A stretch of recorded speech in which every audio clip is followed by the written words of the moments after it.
Sim, Jesus. Sim, Senhor. Jesus, nós estamos aqui hoje porque existe um desejo nos nossos corações de celebrar e de adorar o Senhor. Pai, o desejo dos nossos corações é de estar neste lugar, juntos, reunidos como igreja, para que nós possamos ver a sua manifestação, adorando o seu nome, porque reconhecemos que só o Senhor é poderoso para transformar as circunstâncias, para manifestar o seu poder e transformar as nossas vidas, porque reconhecemos que o Senhor é aquele que governa e reina sobre tudo. Jesus, estamos aqui para exaltar o Senhor, para declarar aleluia, para declarar que o Senhor é santo, é digno, é reto, é justo. Pai, em Ti existe toda a bondade. Em Ti, ó Jesus, existe toda a concentração de amor de Deus sobre a humanidade. Tudo foi feito por Ti, através de Ti, Jesus. E nós estamos aqui nesta noite para celebrar e exaltar o nome daquele que reina e que governa sobre todas as coisas, daquele que é soberano, daquele que nos chamou como filhos amados, daquele que nos constituiu como reis e sacerdotes sobre esta terra. Nós estamos aqui para exaltar e glorificar o Teu nome. Pai, neste momento, eu declaro que todo pensamento é cativo a Cristo Jesus, todo espírito maligno que traz distração, confusão na mente, distorce os pensamentos neste lugar, você está amarrado e destruído agora. E na autoridade que há no nome de Jesus, o poder e a manifestação do Espírito Santo de Deus será palpável e presente neste lugar, tocando a vida de cada um que está aqui. Oh, Espírito Santo, doce Espírito Santo, doce presença, Teu poder está neste lugar. Tua manifestação é viva e real aqui. Pai, em nome de Jesus, hoje é dia de vermos maravilhas no meio da Tua casa, no meio da Tua igreja, no meio do Teu corpo, Pai. Pai, obrigado pela salvação. Obrigado, Pai. Tua palavra diz que quando um pecador se arrepende, existe festa nos céus. Pai, nós não podemos ficar indiferentes a isso. Quando nós vemos uma pessoa dobrando-se, entregando a sua vida a Jesus Cristo, nós precisamos nos alegrar, porque nos céus, neste momento, existe festa.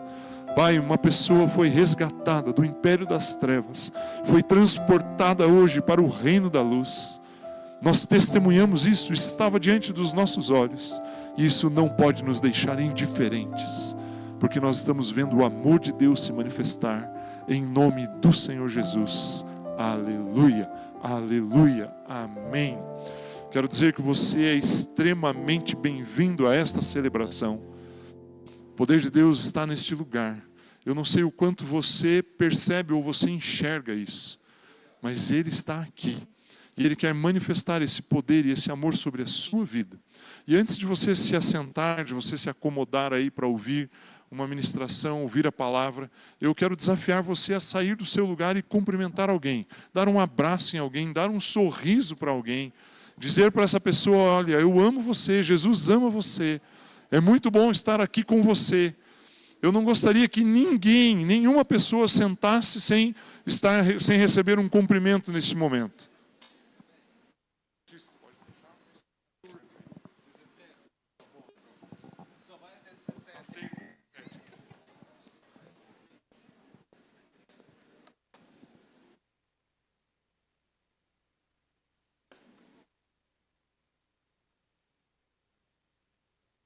Aleluia. Se você cumprimentou alguém, se você foi cumprimentado, pode se assentar, pode tomar o seu lugar e se acomodar aí confortavelmente.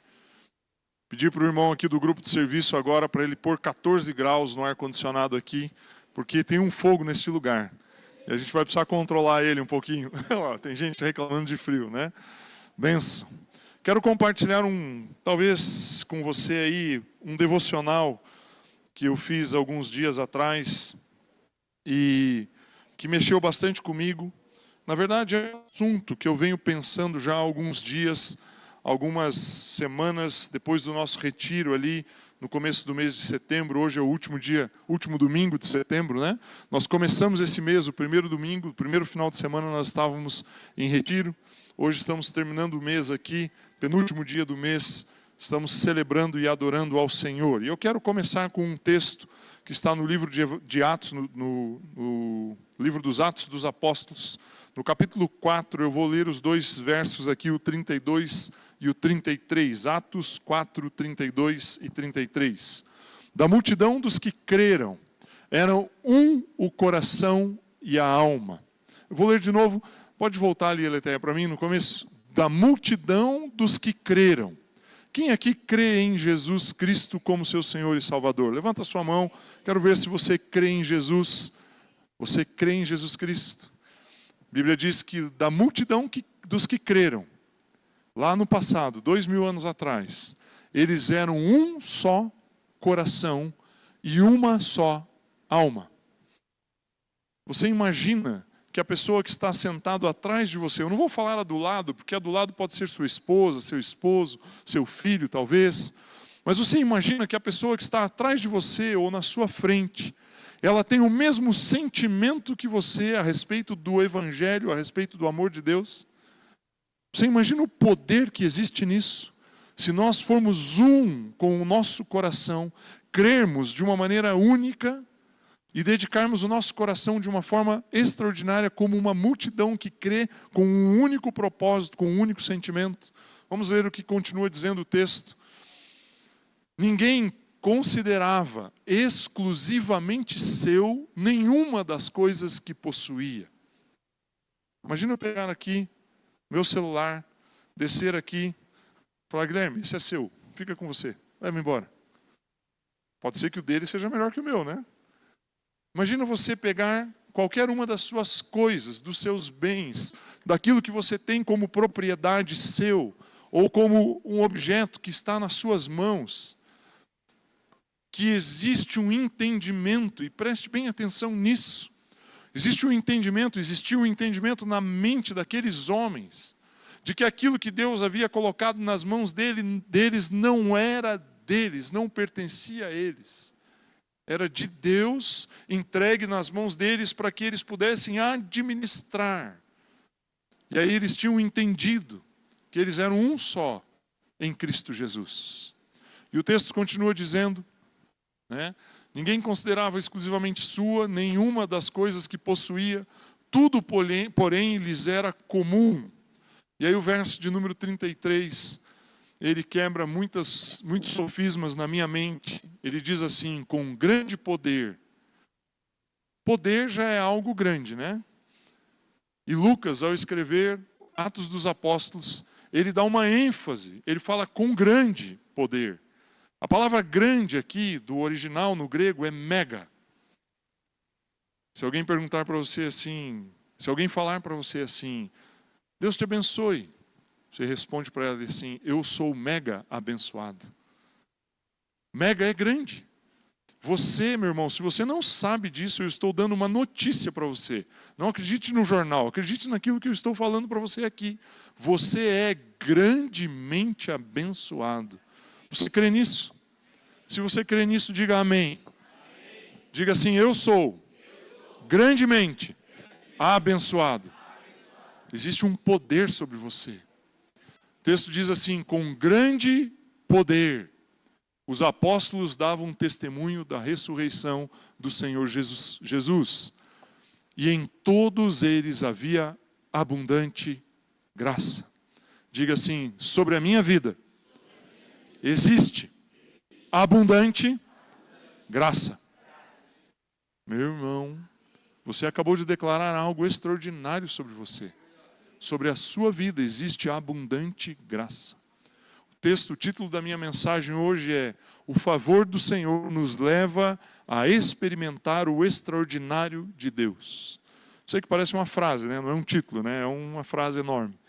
Mas o favor do Senhor te leva a experimentar o extraordinário de Deus. E o extraordinário de Deus é você ter uma convicção de que há um grande poder sobre a sua vida e de que você vai testemunhar a respeito da ressurreição de Jesus e sobre a sua vida há abundante graça.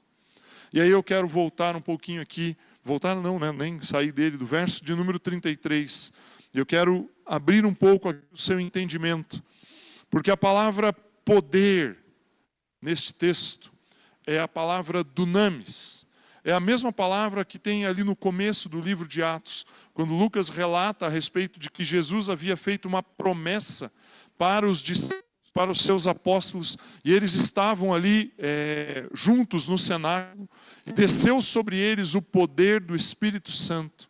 Veio sobre eles esse poder, e a palavra é a mesma. Jesus disse assim, fiquem em Jerusalém, até que do alto vocês sejam revestidos de poder. E a palavra poder é dunamis. Por que essa palavra é importante? Ela está aqui de novo repetida no capítulo 4. E por que ela tem, o que ela tem no seu significado?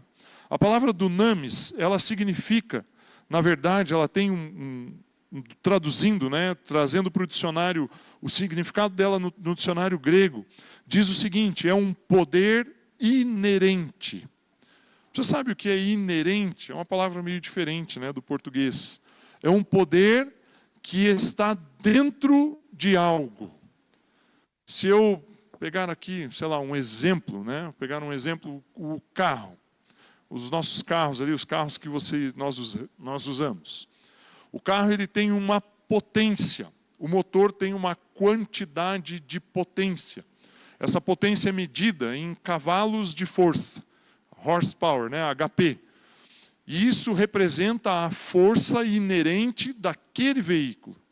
Se o motor ele é um motor maior, de mais potência, isso faz com que o carro consiga transportar um peso maior, ou ser mais rápido, ou ser mais veloz do que outros carros. Um carro de Fórmula 1 ele é muito mais potente do que um carro normal, comum, que nós usamos no dia a dia. Você entende o que eu quero te dizer? Existe um poder naquele motor. E o poder está relacionado à força que tem dentro daquele motor. A palavra dunamis aqui, ela quer dizer que existe um poder dentro de você. É um poder inerente. Ele é natural para você. Aliás, o dicionário grego continua trazendo o sentido da palavra dunamis, e ele diz o seguinte, é o poder que reside, que habita numa coisa pela sua virtude e pela sua natureza.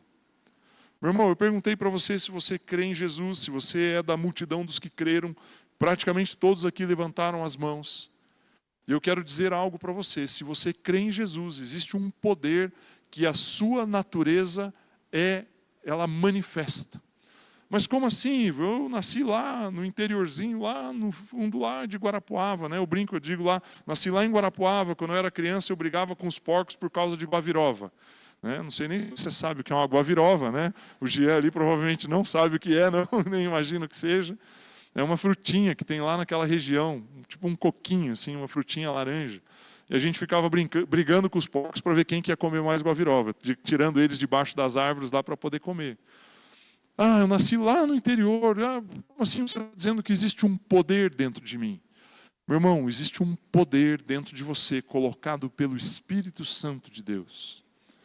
E o que motivou esse devocional que eu fiz, quando eu li esse texto, eu voltei alguns dias na minha mente ali, no final de semana que nós tivemos no retiro. E eu fiquei pensando e meditando e me questionando e me debatendo um pouco com a palavra de Deus, onde por que nós, muitas e muitas vezes, experimentamos o seu poder como se fosse num conta-gotas. E aí você pega aquela pipetinha que vem nos medicamentos das crianças ali infantis, né? Antigamente o Atroveran era assim, né? Não sei se você lembra disso. Né? Ó, eu estou vendo umas cabeças de cabelo branco chacoalhando assim, ó. Nem lembra, né? A maioria nem sabe o que é. A gente pipetava, né? Você espremia a borrachinha em cima assim, soltava, ela puxava o líquido para dentro, e aí você vinha ali num copinho com água e soltava as gotinhas assim, contando. 1, 2, 3. Às vezes nós experimentamos o poder de Deus dessa forma, contando umas gotinhas.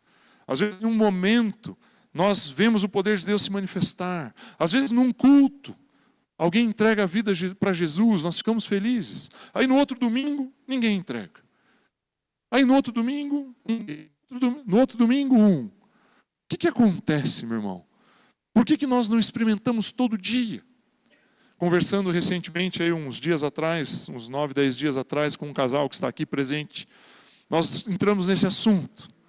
Por que nós não vemos a manifestação de Deus todos os dias? E aí eu estava ouvindo uma música esses dias, é uma música em inglês, e essa música ela me mexe muito comigo, eu ouço ela com bastante frequência. E a primeira estrofe, de manhã ainda falei com o pessoal do louvor, né? Eu nunca acerto quando é refrão, quando é estrofe, eu nunca acerto esse negócio, eu nunca sei essa ordem aí. Mas ainda bem, né? Eu não canto, então eu não preciso nem saber também, né? Alguém tem que saber, que não seja eu, né?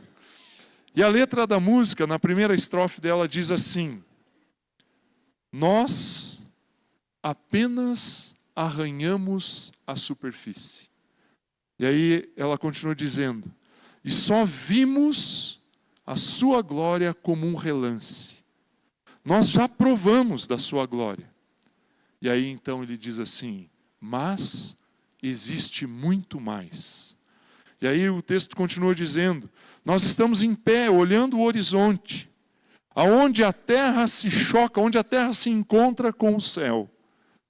E aí o Senhor quer que os seus filhos clamem por mais, porque tem mais.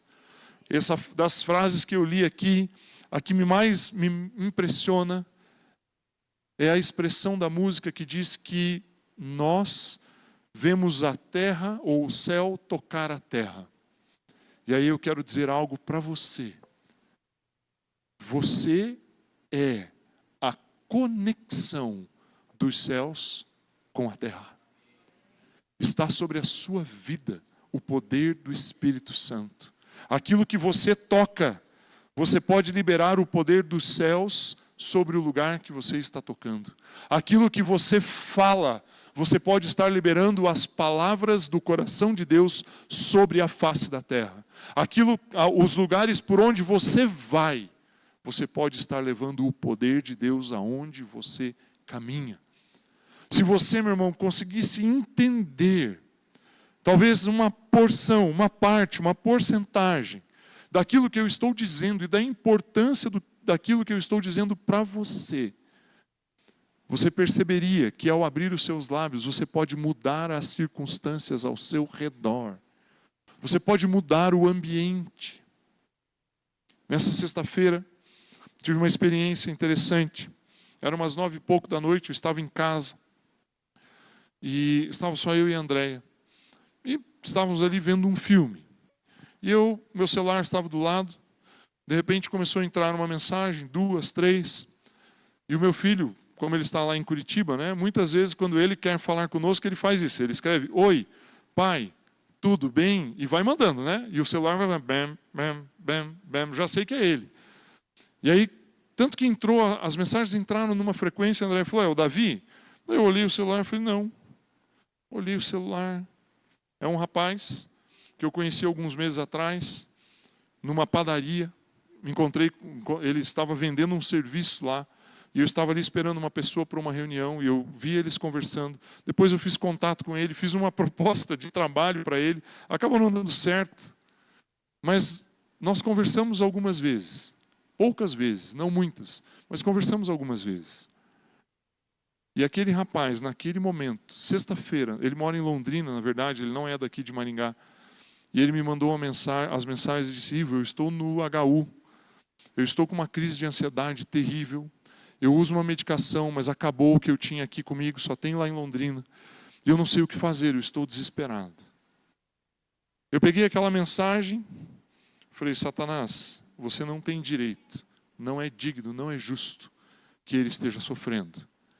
E eu devolvi a mensagem para ele e falei assim: você precisa declarar algo. E mandei um texto. E aí então eu fiz uma oração por áudio e mandei para ele. E aí passaram-se alguns minutos, ele falou: eu não sei, eu estou muito melhor. Meu irmão, se você conseguir entender o poder que existe sobre a sua vida, e você conseguir transformar isso em uma atitude. Mas você precisa crer e precisa transformar isso em uma atitude. Eu não saí da minha casa, eu não fui até onde ele estava, eu não me encontrei com ele, mas o poder de Deus se manifestou. Você entende que os discípulos, Lucas escreve com grande poder. Poder que ele diz aqui é dunamis. Dunamis significa um poder que reside numa coisa pela virtude da sua natureza. Existe um poder dentro da minha vida que não é meu. Aliás, se existe alguma força natural em mim, ela não serve para nada. Talvez sirva para aqui limpar essas cadeiras, arrumar este lugar, a força física que Deus me deu. Mas se existe algo que pode transformar as circunstâncias, é o poder que o Espírito Santo colocou sobre a minha vida. E Ele colocou sobre a sua vida. Colocou sobre você. Nós temos algo em nós e nós precisamos crer nisso. Agora, saber que isso é uma verdade faz parte, é o primeiro passo que nós precisamos dar para podermos ver a manifestação de Deus ser contínua nas nossas vidas. E aqui, se você me permite,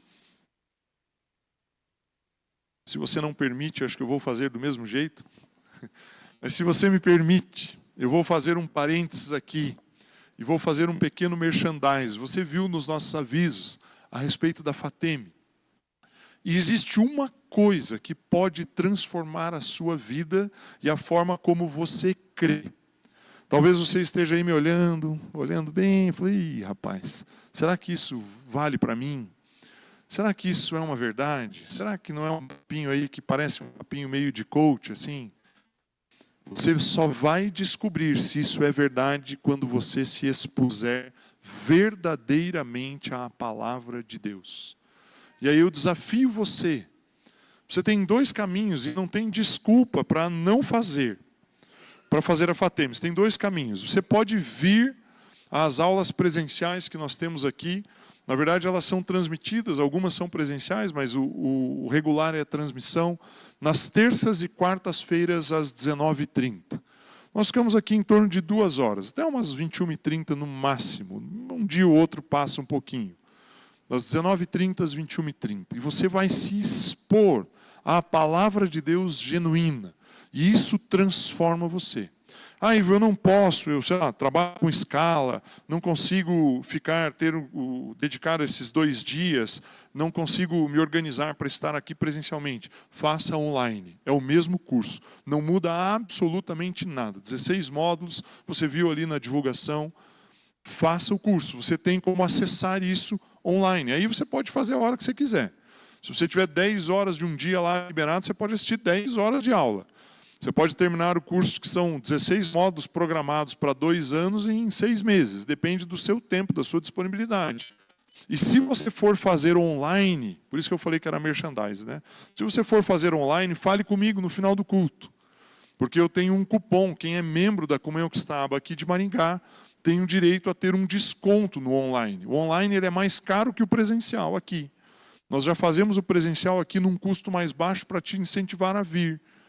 E o online ele é mais caro, mas se você se matricular ali usando um cupom de desconto da Comunhão Cristã Aba de Maringá, você vai ter um desconto na sua mensalidade lá.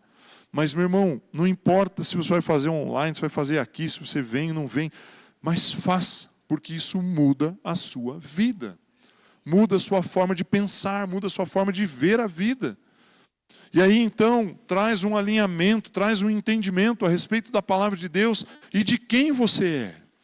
Por que você acha que os discípulos tinham na cabeça deles, ou os apóstolos, vou usar qualquer adjetivo aqui para eles, da multidão dos que creram, era um o coração e a alma? Porque eles creram da mesma forma. E aí eu quero que você diferencie muito bem e muito claramente. De manhã eu falei mais ou menos isso e depois, fazendo uma revisão mental aqui do que eu falei de manhã, eu achei que eu deveria ter explicado um pouco melhor. Eu sou totalmente contra a uniformidade. Totalmente contra a uniformidade. O Jean está ali, né? O Jean já foi meu aluno lá no ensino fundamental 2, quando eu dava aula de ensino religioso. E eu causava um pouco na escola, porque eu falava para os eu não gostava de ver eles uniformizados, sentadinhos um atrás do outro, um olhando para a nuca do outro. Aquilo para mim não é educação, meu irmão. Eu sei que eu estou falando contra as leis do Brasil, mas não é educação. Nós não educamos, nós ensinamos as crianças a fazerem conta, a conjugar o verbo, ensinamos geografia, matemática, mas nós não educamos ali. Não pense que o seu filho vai ser educado na escola. Desista desse sonho, desse projeto, dessa ideia. O seu filho ele vai aprender matérias lá. Ele não vai ser educado. Eu não educo ninguém pondo um sentado olhando a nuca do outro. Eu formo do ponto de vista de conhecimento técnico. Mas eu não formo caráter, eu não formo pessoas, eu não formo cristãos, eu não formo pessoas que venham a crer em Jesus Cristo. Então, como eu dava aula de ensino religioso, muito comumente, a Letícia foi minha aluna também. Eu chegava lá e punha a sala, rodava, fazia, bagunça esse negócio aí, tira essas carteiras, faz um círculo aqui. Quero que vocês olhem uns para os outros. Quem ama, olha no olho, não olha na nuca. Quem se relaciona, olha no rosto. Não olha por trás. E aí, em cima disso, eu ia pondo alguns princípios, alguns conceitos, ia trazendo algumas palavras nesse sentido. Mas por que eu estou trazendo esse ponto para você? Porque nós temos que ter um ponto de confiança, de crença, que é igual. Mas nós temos que entender que a manifestação de Deus em nós é diferente. Aquilo que Deus entregou para o Mauro, Ele não entregou para mim. Eu nunca na minha vida vou conseguir pregar como ele prega. Do mesmo jeito que ele não vai pregar da maneira como eu prego. Aquilo que Deus entregou para o Alexandre com as habilidades, com as capacidades que ele tem de pegar uma guitarra, de tocar uma guitarra, isso Deus deu a ele, não deu para mim. Graças a Deus. Cadê a Fernanda para dizer aleluia de novo? Você entende o que eu quero dizer? Nós temos uma só fé. Olhamos para o Senhor, para um só Senhor. Mas a manifestação do poder de Deus, ela é diferente entre nós. E nós nunca seremos iguais. Se Deus quisesse robozinhos, Ele tinha feito um monte de Adãozinho, um monte de Evinhas. Mas Deus nos fez diferentes, meu irmão. Você pode ter nascido gêmeo, univitelíneo, formado no ventre da sua mãe, dentro do mesmo óvulo. O seu DNA pode ser semelhante, a sua digital não é. A íris do seu olho não é, a sua personalidade não é, o seu caráter não é. Porque você é único. Mas você deposita a sua fé em Cristo Jesus, Ele coloca o Espírito Santo em você. Esse ponto de partida é o mesmo. Mas a partir daí as expressões são totalmente diferentes. E aí quando eu leio Atos 4, verso 32, da multidão dos que creram, era um o coração e a alma. Eles tinham depositado a sua fé em Cristo Jesus. Mas eles manifestaram o poder de Deus em lugares diferentes e formas diferentes. E o que eu quero que você entenda hoje, nesta noite, é que Deus ele chamou você para ser uma expressão do poder de Deus aonde você for. Mas por que nós não vemos isso no nosso dia a dia? Por que lá no meu trabalho eu não consigo experimentar isso? Por que às vezes na minha casa, com os meus filhos, com a minha esposa, no ambiente ali com os meus familiares, pais, irmãos, eu não consigo ver isso no dia a dia? E eu quero trazer aqui para você 3 aspectos que talvez pela falta de entendimento desses aspectos, nós não conseguimos entender e expressar o poder de Deus, ou ver a expressão do poder de Deus em nossas vidas. O primeiro deles está em Colossenses, capítulo 1, vou ler o verso de número 13. Do 13 ao 16. O texto diz assim, ele aqui é Jesus. O texto está se referindo a Jesus. Ele nos libertou do império das trevas e nos transportou para o reino do Filho do seu amor, no qual temos a redenção, a remissão dos pecados. E o texto continua dizendo, este aqui é Jesus, né? Ou poderia ler, Jesus é a imagem do Deus invisível, o primogênito de toda a criação. Pois nele foram criadas todas as coisas, nos céus e sobre a terra, as visíveis e as invisíveis. Sejam tronos, sejam soberanias, quer principados, quer potestades. tudo foi criado por meio dele e para ele. E eu quero me concentrar aqui na primeira frase do verso 13, que diz que ele, Jesus, nos tirou do império das trevas e nos transportou para o reino da luz. O reino que o texto fala, o reino do Filho do seu amor. Meu irmão, muitas e muitas vezes nós não vemos a manifestação de Deus em nós, porque nós não cremos que nós temos direito. Muitas vezes, você pensa, e eu sei que esse pensamento passa pela sua cabeça. Eu cometi um erro, eu sou um pecador, eu falei algo que não devia, eu pensei algo que não devia. Enquanto você ficar preso nesse pensamento, você não vai experimentar aquilo que o reino de Deus te proporciona. Eu não estou dizendo aqui que você não deve se arrepender dos seus erros. Eu não estou dizendo aqui que você não deve olhar para o seu passado e falar: Jesus, eu entrego ao Senhor e eu te peço perdão. E o que eu estou dizendo é, você precisa receber esse perdão. Receber o perdão é admitir que Deus entregou Jesus para morrer por você. Concordar com o que Deus fez. Aliás, quando nós lemos 1 João, capítulo 1, verso 9, carta que João escreve, e é um texto que muitas vezes nós usamos para falar a respeito de confissão de pecados. O texto diz que Deus ele é fiel e justo para nos perdoar e nos purificar. Está lá. Volta um pouquinho, por gentileza. É 1 João, perdão, esse é o Evangelho. Tem que ser a carta de João, 1 João, isso. 1 João 1, 9. O texto diz que nós fomos purificados, nós temos que confessar. A palavra confessar ali é homologueu. Homologueu. Eu aprendi o que era homologueu em 2001. Eu trabalhava numa empresa, já tinha acho, uns 6 ou 7 anos, não me lembro. Olha lá, se confessarmos os nossos pecados, pode seguir, Aletheia, por gentileza. Ele é fiel e justo para nos perdoar os pecados e nos purificar de toda injustiça. E aí a gente pega essa palavra confessar e a gente acha que a gente tem que fazer uma lista. Hoje eu menti, hoje eu enganei minha esposa, hoje eu enganei meu chefe. Não é isso, meu irmão. Jogue isso fora.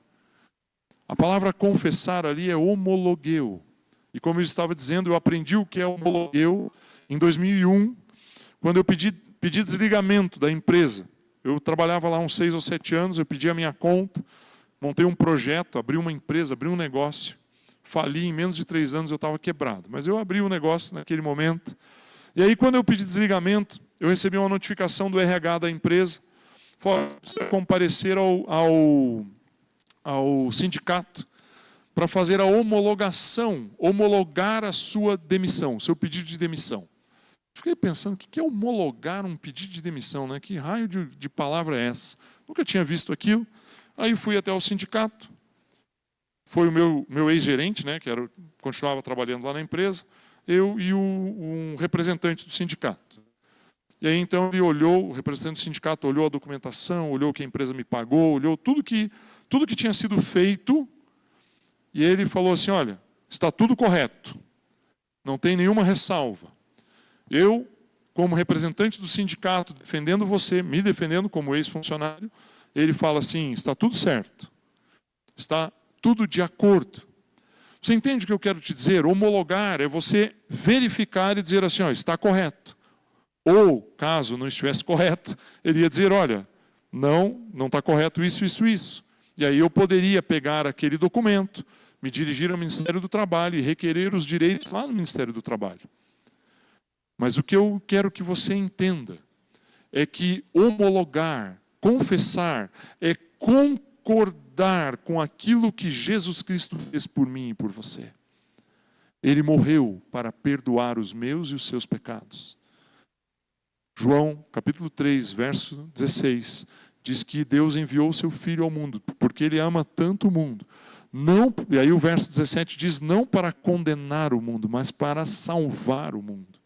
Jesus veio para nos entregar salvação. Quando eu confesso, quando eu chego e digo assim: Deus, eu não tenho direito, pelos meus esforços, pela minha capacidade, pelo meu jeito de ser, eu não consigo alcançar salvação. Mas eu confesso que Jesus Cristo morreu para me perdoar. E quando eu entendo isso, eu percebo que Ele me tirou do reino das trevas e me levou para o reino da luz, do império das trevas e me levou para o reino da luz. Tem uma diferença entre reino e império, meu irmão. Você precisa prestar atenção nas palavras da Bíblia. Império quer dizer que existe um imperador. O imperador manda. Ele fala, faça. Me obedeça. Cumpra. E o rei não. O rei, ele serve o seu povo. Tem uma diferença muito grande. O imperador, ele é servido pelo povo. Por isso que o texto de Colossenses é muito claro. Ele fala, olha, fomos tirados do império e levados para o reino. Saímos de um lugar onde nós tínhamos que servir a um Deus, a Satanás, na verdade, e passamos a fazer parte de um reino, onde nós somos servidos pelo rei. Aliás, se você acha uma heresia dizer para você que você é servido por Jesus, leia a palavra de Deus. Numa discussão ali dos discípulos, onde eles queriam ver quem que era mais importante ali, né? Quem que era maior do que o outro, Jesus fala, olha, isso aí funciona no mundo. Entre vocês é diferente. O maior é aquele que serve. Aliás, eu vim para servi-los. Então nós estamos no reino daquele que nos serviu com a sua vida, nos serviu com os seus dons, nos serviu com o seu poder, nos serviu com o Espírito Santo, nos serviu com tudo aquilo que Ele nos deu. E aqui então, fechando o raciocínio do primeiro ponto, tenha consciência de quem você é. Você não pertence mais ao império das trevas. Você está no reino da luz. Acontece que nós, na nossa mente lógica, racional, cartesiana, quadradinha, muitas vezes limitada, bem limitada, nós achamos que as coisas têm que mudar com um estalar de dedos. Hoje de manhã eu dei um exemplo muito simples. Você pega, saindo do culto aqui hoje, do jeito que você está aí, com a sua família, em vez de ir para casa, você pega o seu carro e vai ali no aeroporto. Aí lá no aeroporto você pega o último voo da noite para o aeroporto de Guarulhos. Aí chega lá em Guarulhos, você pega o primeiro voo que tem lá no comecinho da madrugada, nem sei se tem, né? Eu estou falando aqui aleatoriamente. E desce lá em Londres amanhã cedo, por volta de umas 9, 10 horas da manhã. Aí desce em Londres, você precisa pegar um carro, você vai alugar um carro saindo do aeroporto. Quais são as grandes diferenças que você vai encontrar nesse processo lá em Londres? Primeira grande diferença, qual vai ser? Língua. Com certeza a língua.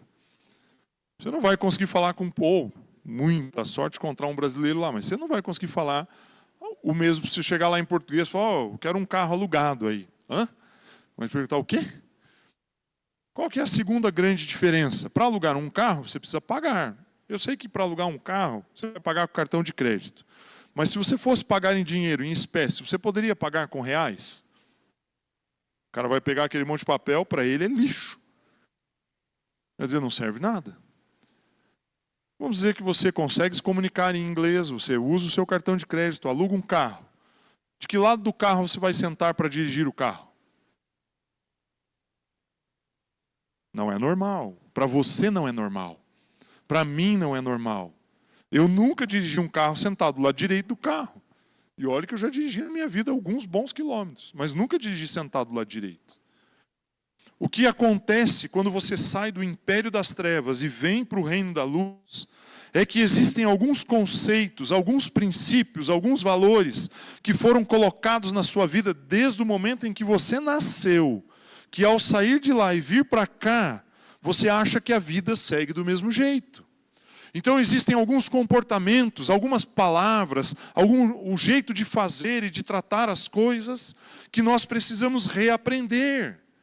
Nós precisamos mudar o idioma, precisamos mudar o lado da direção, precisamos nos comportar de um jeito diferente. Se você chegar no meio de do povo inglês e você for querer dar um abraço, dar um beijinho no rosto, como nós fazemos aqui, o cara já vai, dá um espaço pessoal, assim, né? Minha filha, quando ela era pequenininha, você chegava muito perto, assim, ela punha o braço e falava, meu espaço pessoal, pai, dá um espaço aqui para mim. É uma cultura diferente. O problema é que nós somos muito imediatistas, e quando uma pessoa aceita Jesus, a gente acha que ela tem que mudar renascer não somente espiritualmente, mas também mudar o seu comportamento imediatamente. Só existe uma forma de você mudar, é você se expor à palavra de Deus. Por isso eu insisti com você com a Fateme.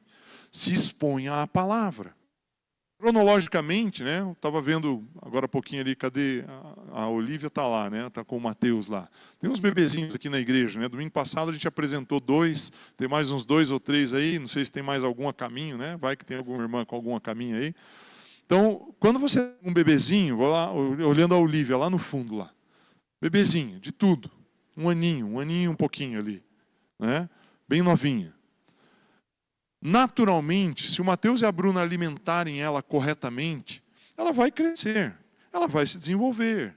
11 anos, 12, vai ter a sua primeira menstruação, o seu corpo vai começar a mudar e vai seguir o seu rumo, a sua vida, naturalmente. Crescer no mundo natural é algo cronológico, depende de tempo. Crescer no mundo espiritual é totalmente o contrário.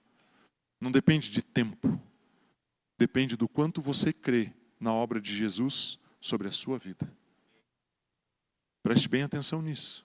Depende do quanto você crê na obra que Jesus Cristo fez e o quanto isso impacta a sua vida.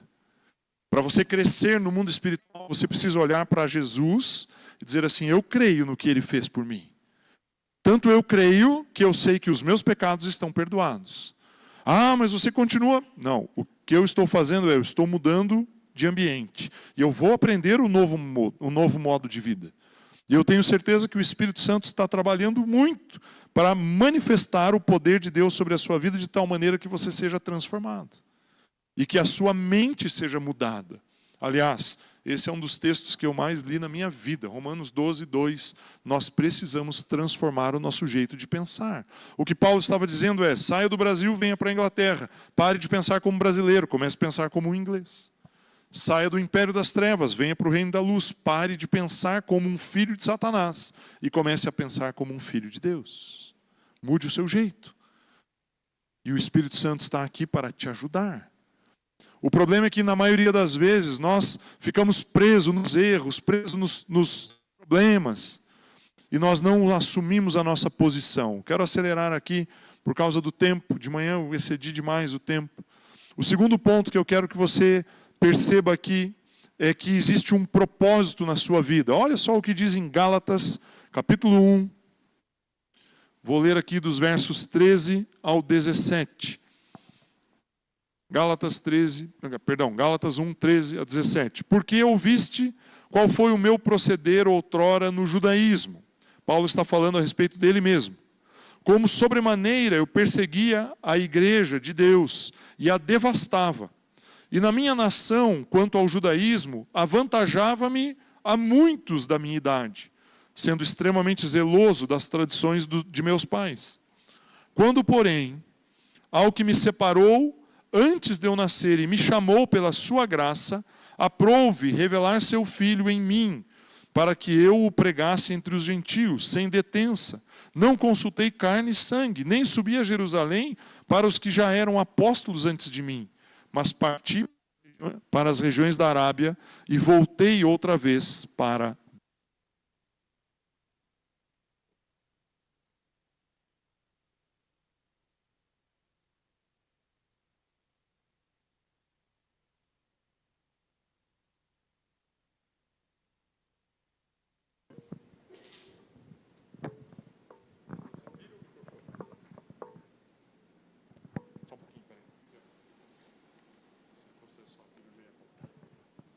Paulo fala então que ele voltou para as regiões de Damasco no verso número 16, se não me engano, 17.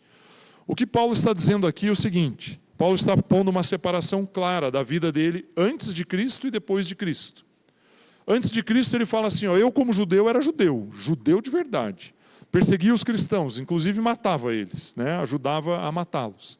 Ou perseguia-os para serem presos e mortos e tudo mais. Paulo tinha uma clareza do propósito de vida dele muito grande.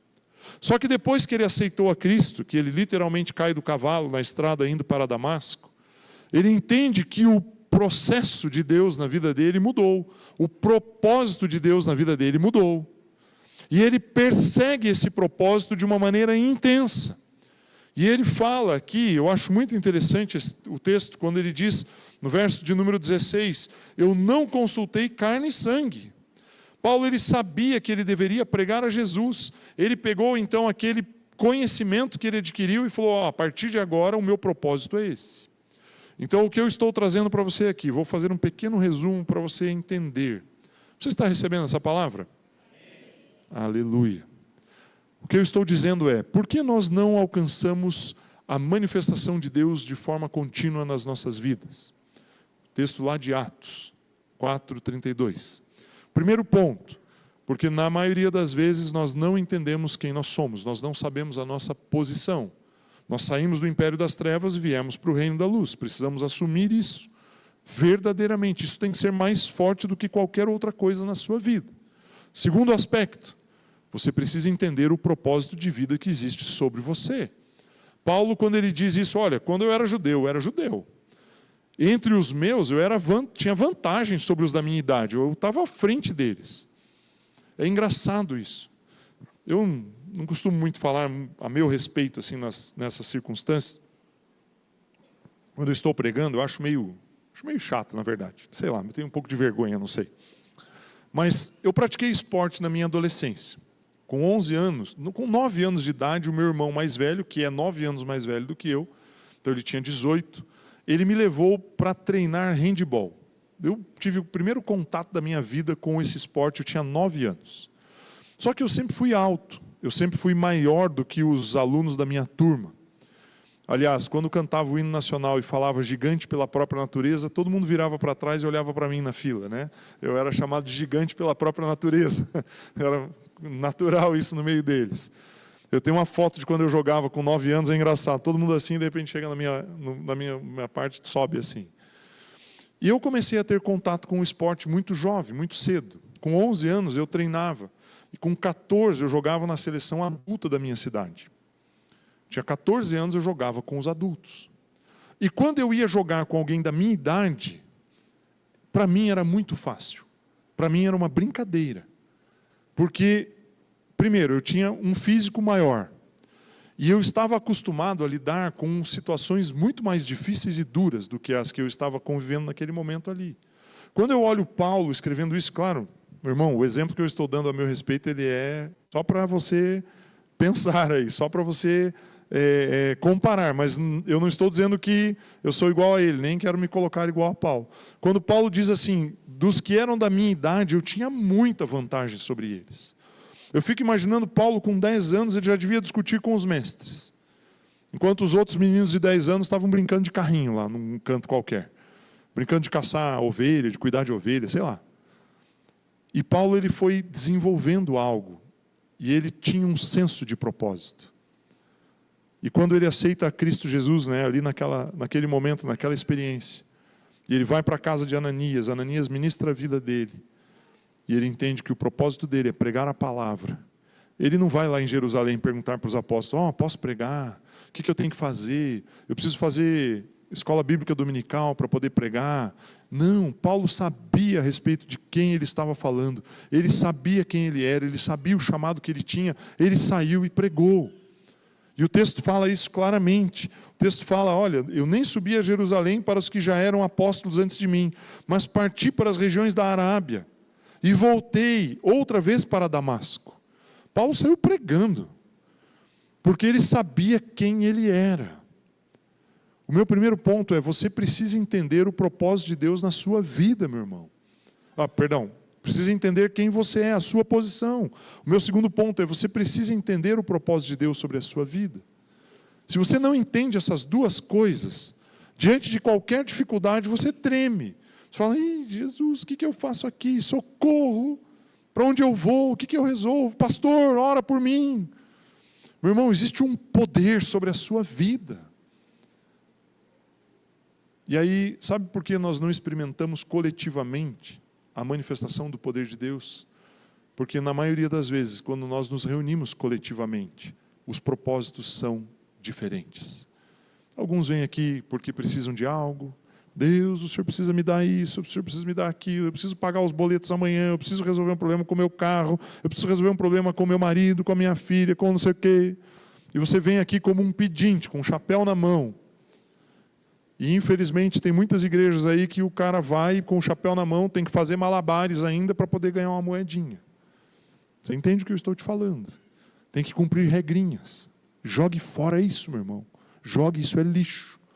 Você é filho de Deus. Se você é filho de Deus, você não mendiga para Deus.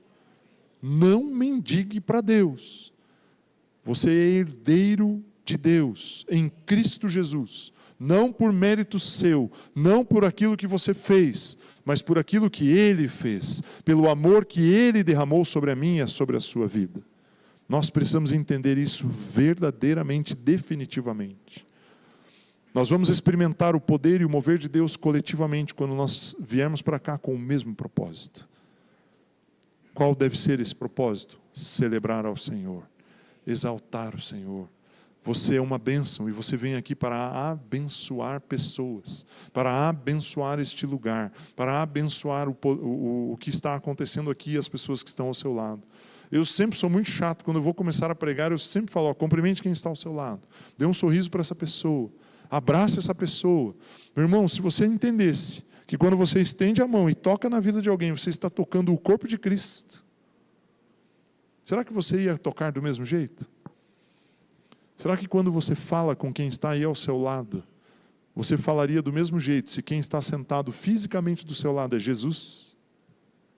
Faça esse exercício na sua mente aí. Tem várias cadeiras vazias. Imagine que Jesus estivesse sentado fisicamente aí do seu lado. Pense isso. Será que você ia cumprimentar Jesus do mesmo jeito que você cumprimentou as pessoas quando eu estava começando a pregar aqui? Será que ao estender as suas mãos para Jesus, você ia apertar a mão com a mesma alegria que você apertou a mão de alguém no início dessa mensagem? Será que você não ia mudar o seu jeito? Só que quando você toca na vida de alguém que está do seu lado, você está tocando no corpo de Cristo.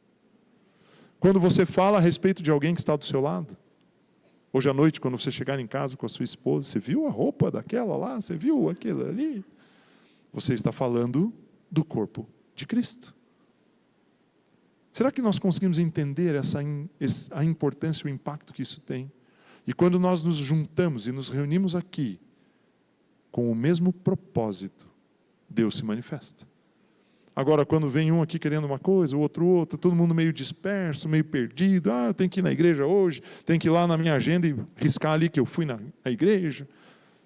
Aí nós vamos vir aqui, parece um cemitério daí, né? Parece um velório.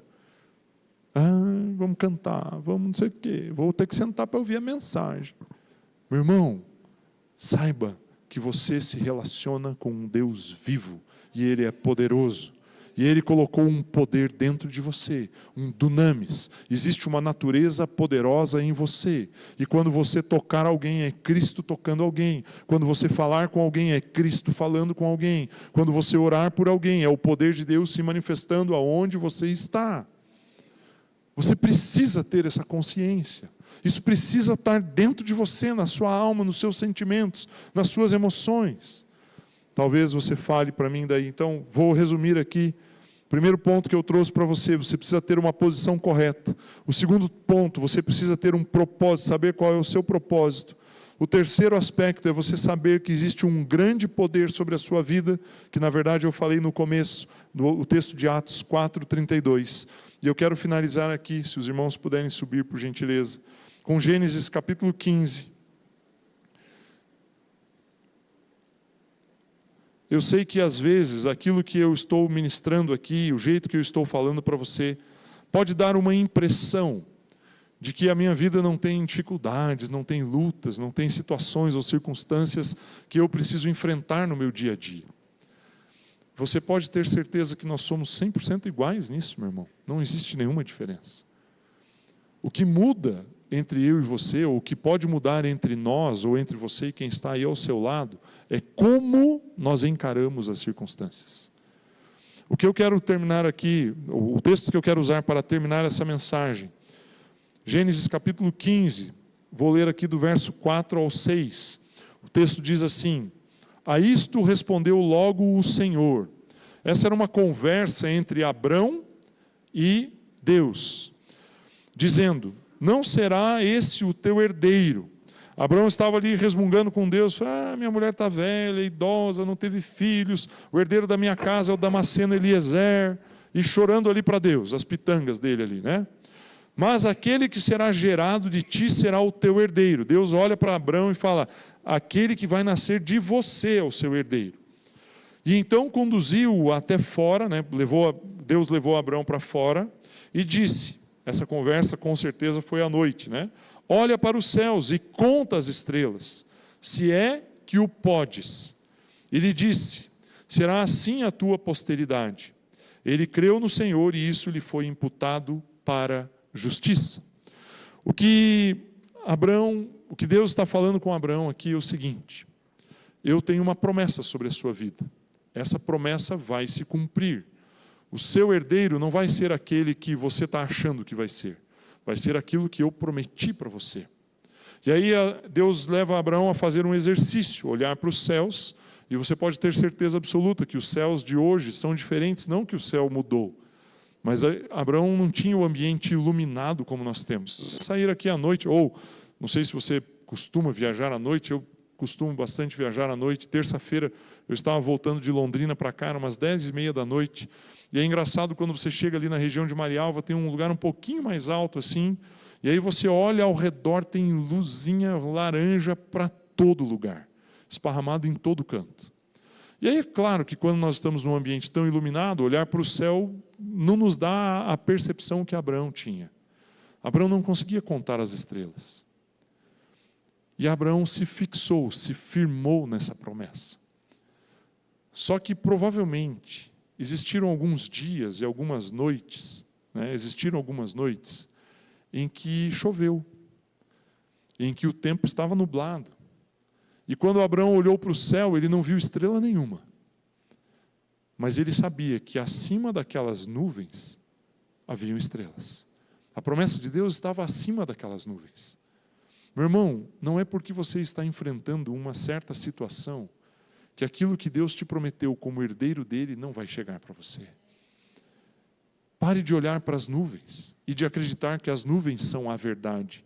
Comece a olhar para as estrelas, sabendo que o que é verdade na sua vida são as estrelas. É o que Deus te prometeu. Pare de se concentrar e de achar que as nuvens são o fim. As nuvens são apenas uma parte, é um pedaço.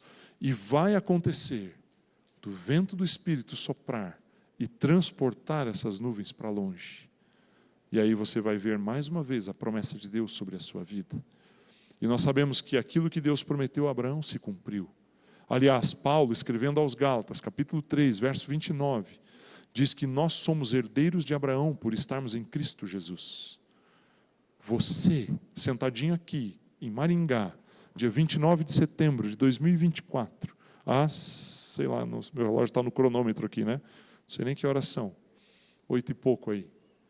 Você é resposta da promessa que Deus fez a Abraão, em Gênesis capítulo 15, verso 4. 19h58, 8 horas da noite. Você é resposta do texto que eu acabei de ler. Porque Deus fala para Abraão, a sua descendência será como as estrelas dos céus. E Paulo, escrevendo aos Gálatas, diz, nós somos herdeiros de Abraão. Você é descendência de Abraão. Não porque você nasceu da linhagem dele. Talvez tenha alguém aqui que seja descendente de judeu, pode ser que sim. Mas porque você é herdeiro em Cristo, você foi enxertado na videira verdadeira. Você foi enxertado, você foi adotado como filho de Deus. Será que você consegue entender isso? Se você assumir essa posição, saber que você foi transportado do império das trevas para o reino da luz, saber que existe um propósito no seu chamado, saber que em você existe um poder, uma natureza inerente em você, que é poderosa, que é o Espírito Santo se manifestando em você, e você entender que as circunstâncias, elas não são maiores do que o poder de Deus sobre a sua vida, será que você vai celebrar ao Senhor do mesmo jeito?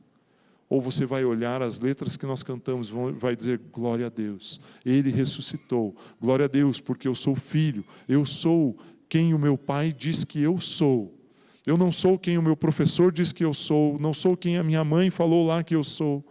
Eu sou quem Deus diz que eu sou, na sua palavra, um filho amado, herdeiro de Deus, co-herdeiro com Cristo Jesus. Quero convidar você a ficar em pé.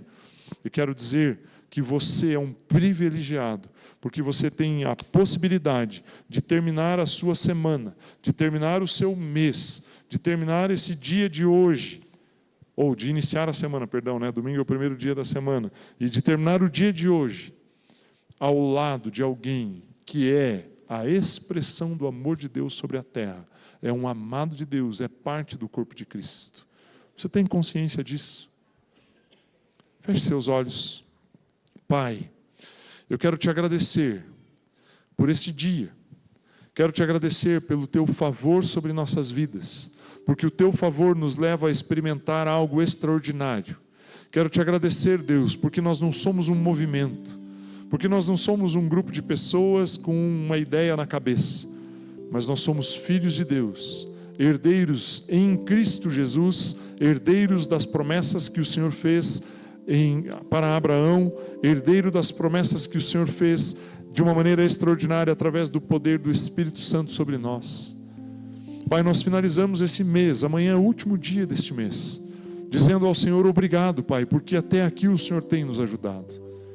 Mas eu declaro, Pai, que a partir da terça-feira, 1º de outubro, primeiro dia do último trimestre deste ano, o seu poder vai se manifestar de uma maneira extraordinária sobre a vida de cada um aqui. Pai, se existem sonhos, planos, projetos que não saíram do papel, nesses últimos 3 meses eles vão acelerar muito, Pai, em nome de Jesus. Se existe alguém na sua casa que precisa de cura, de libertação, que precisa de uma transformação, nós declaramos isso liberado agora em nome de Jesus. Satanás, nós damos uma ordem agora, e nós dizemos, solte essas pessoas, não é justo que você as prenda, solte-os em nome do Senhor Jesus. Pai, em nome de Jesus eu declaro, se existem pessoas aqui no nosso meio, ou nos vendo pela internet, que precisam de uma cura, Espírito Santo, o Senhor que ressuscitou a Jesus Cristo dentre os mortos, o seu poder é capaz de nos vivificar, de vivificar o nosso corpo. Tua palavra diz em Romanos 8:11, o mesmo Espírito que ressuscitou a Jesus dentre os mortos, Ele é poderoso para dar vida aos nossos corpos mortais. E se existe alguma enfermidade em algum familiar seu, se existe alguma enfermidade em alguma pessoa que você ama, ou em você mesmo, eu declaro a cura do Senhor sobre a sua vida agora. Em nome de Jesus, Satanás, eu ordeno a você, retire as suas mãos sujas deste lugar, deste estômago, deste pâncreas, deste coração, destes pulmões, destes rins, desta pele. Eu declaro saúde perfeita, em nome de Jesus. Nós vemos isso acontecendo em nome de Jesus, na estrutura óssea, em nome de Jesus. Pai, nós te louvamos porque o Senhor é um Deus vivo e poderoso, o Senhor é um Deus vivo e verdadeiro, e nós declaramos que a sua palavra é um Espírito poderoso que nos transforma. Pai, nós queremos experimentar a 4ª dimensão de forma irrestrita, queremos viver nela o tempo todo, em nome do Senhor Jesus. Espírito Santo, que o Senhor possa se manifestar a nós a cada dia, a cada momento, em cada decisão, em cada instante, em cada circunstância. Eu declaro, Pai, que nós temos um só coração e somos um só coração e uma só alma. Cremos no Senhor, como igreja, como corpo, em unidade, e nós veremos o poder de Deus se manifestar em nome do Senhor Jesus. Nós te adoramos e nós te exaltamos. Aleluia, que você permaneça abençoado. Ele é digno de toda honra e de todo louvor. Vamos adorá-lo porque Ele é maravilhoso.